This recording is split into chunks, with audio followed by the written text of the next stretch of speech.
Ahora vamos a ver el punto de cómo unir culturas en las fusiones y en las adquisiciones. Tema importante, ¿no es cierto? Que venimos hablando, y yo les dije que en un video lo vamos a ver, y este es el momento de verlo. Ni la empresa conquistadora ni la conquistada son las mismas que antes de la fusión.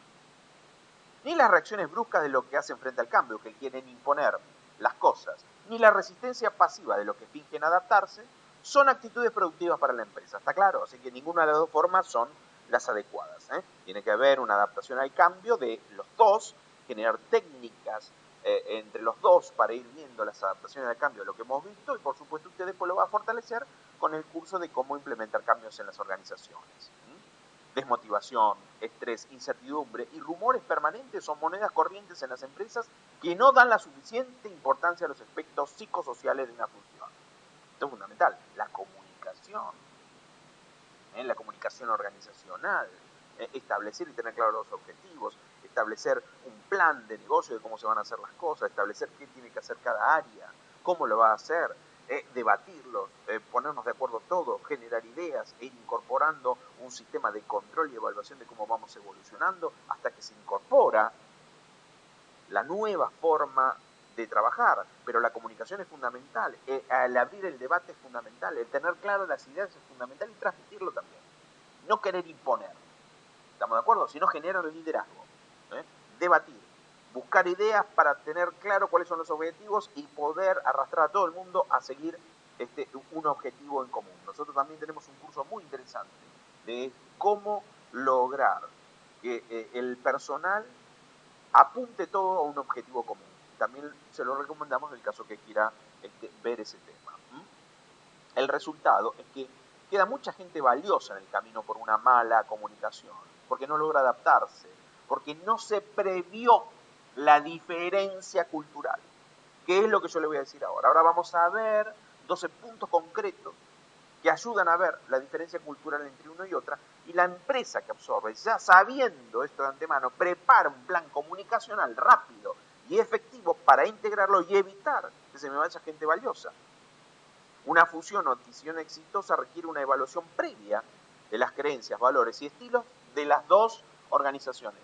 Saber cómo operó en el pasado la empresa es fundamental para prever cómo va a operar. Al estudiar la cultura de una organización, ¿cuáles son los peligros latentes que es necesario detectar? Para eso es conveniente analizar, como bien dijimos, la cultura de las organizaciones teniendo en cuenta 12 dominios que vamos a desarrollar a continuación. Luego compararía los datos y buscaría las potenciales áreas de conflicto o las malas interpretaciones. De acuerdo a estos 12 dominios, ¿qué características tengo yo? De acuerdo a estos 12 dominios, ¿qué características tiene la otra empresa? ¿Dónde puede presentarse conflicto? ¿Qué tenemos que hacer ya previéndolo para poder reflotarlos? Y ya lleva un plan estratégico. Pero es muy importante conocer cuáles son esos 12 dominios que establecen la cultura organizacional dentro de una empresa. La cultura organizacional está dando en gran parte por el modelo de gestión que implementa cada empresa. O sea, cómo se hacen las cosas acá, cómo está la gente acostumbrada a trabajar, de qué forma. Y es lo que vamos a analizar dentro de estos 12 dominios. El primero, rumbo y resultados pretendidos. ¿Qué se propone lograr la empresa? ¿En qué consiste el plan de negocio? ¿Son personas agresivas donde el cambio es normal, la innovación es normal? ¿Son estructuras quedadas que siempre hacen lo mismo? Son tipos diferentes de rumbos y resultados pretendidos. Capaz que una tiene plan de negocios, está acostumbrado a establecer objetivos y cumplirlas, la otra no establece objetivos, trabaja por trabajar. ¿Sabe cuántas empresas existen sin un plan de negocios? Y otras que sí. Entonces, ¿cómo establecer los objetivos? ¿Cómo volcarlos en forma escrita? Un plan de negocios. ¿Cómo traslucir eso en conceptos claros para cada área? ¿Y cómo transmitir esos objetivos en cada puesto? ¿Qué tiene que hacer cada puesto para lograr aportar para cumplir el objetivo organizacional? Hay que armarlo. Y sobre todo con la nueva estrategia empresarial, la estructura empresarial que nosotros hemos dicho. El punto 2, mediciones clave. ¿Qué es lo que mide una empresa y por qué? Las mediciones clave revelan mucho sobre lo que mueve una organización a sus ejecutivos y a su personal. Por ejemplo, la compañía A debe abstenerse de adquirir la compañía B si la empresa valora el servicio y la retención, mientras que la segunda, por ejemplo, le preocupa el volumen de venta. O sea, sería recomendable no hacerlo. Ahora, si lo quieren hacer, tengan en cuenta que hay una diferencia astronómica y va a tener que hacer un plan de cambio muy importante para poder adaptarlo. En castellano, a una empresa lo único que le interesa es vender, vender, vender, mayor volumen sin importar quién, cuánto, qué precio, ni nada, y la otra prefiere tener una muy buena relación con los clientes, fidelizarlo, un buen servicio y no poner preponderancia solamente al precio. Oh, dos conceptos totalmente diferentes. Bueno, hay mucha diferencia, hay que trabajar más. ¿Es imposible? No, ningún cambio cultural es imposible. Cuando más alejados están, más difícil es realizar el cambio. Hay que planificarlo mejor. ¿eh? Y por supuesto que uno trata también de medir a ver si los cambios culturales no son tan grandes porque son más riesgosas las alianzas. ¿Estamos de acuerdo? ¿Cuáles son los impulsores del negocio? El 3. ¿Cuáles son los temas centrales que orientan la estrategia del negocio? ¿El foco está puesto en explotar su ventaja competitiva?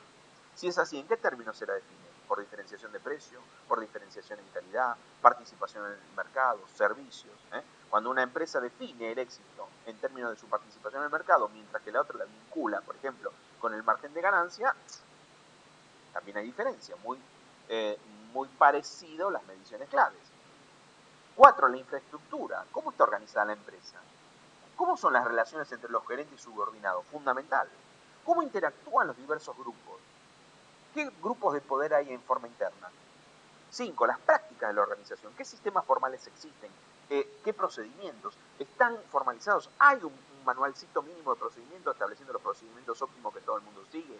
¿Cada uno hace lo que se le canta? ¿Qué grado de flexibilidad se permiten en cada uno de los puestos? ¿Se evalúa el rendimiento del personal? ¿No se evalúa?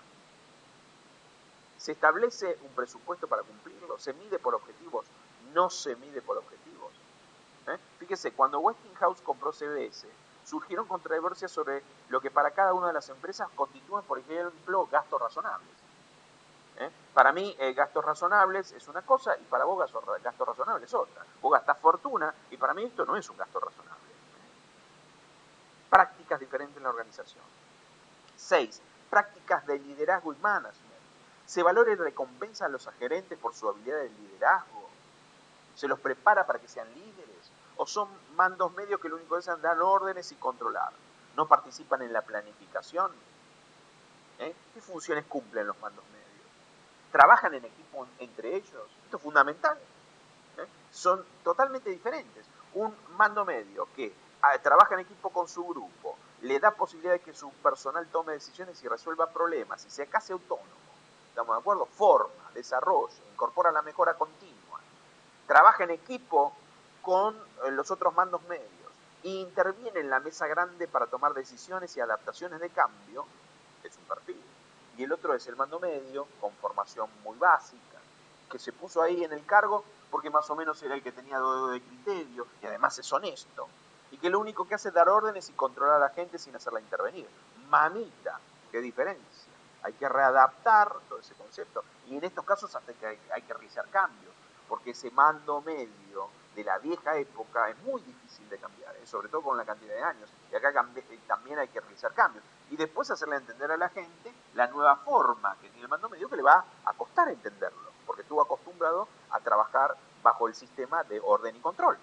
Entonces hay que verificar las diferencias. Y acá está relacionado con el punto 7. ¿Qué prácticas de supervisión tiene? ¿El mando medio utiliza la influencia? ¿Hay aportación de sugerencias? ¿Incorpora el concepto de mejora continua o solamente da orden y control? ¿Cómo son las prácticas laborales? ¿Cómo se realiza el trabajo? ¿Hay establecidos estándares? ¿Se mide el rendimiento del personal o no? El uso de la tecnología, ¿qué nivel tecnológico tenemos? Hay gente que ni siquiera tiene sistemas de facturación básicas con informes y otros se manejan con tableros de control. Entonces, el cambio del uso de la tecnología también es un tema que tenemos que ver a ver cómo hacemos para compatibilizarla. 10. El ambiente físico, ¿cómo es el lugar en que se trabaja? ¿Los mandos medios utilizan técnicas de motivación? ¿Se tienen en cuenta los lugares agradables para trabajar? ¿Se motiva? ¿Hay una medición del clima organizacional? ¿Sí o no? No, y otras sí. Hay que adaptarlo. 11. ¿Cuáles son las percepciones y las expectativas? ¿Qué cosas son importantes para los trabajadores? ¿Qué relación existen con los que ellos piensan que es importante para el top management? lo dicen, aportan ideas, o directamente nadie le interesa lo que piensan.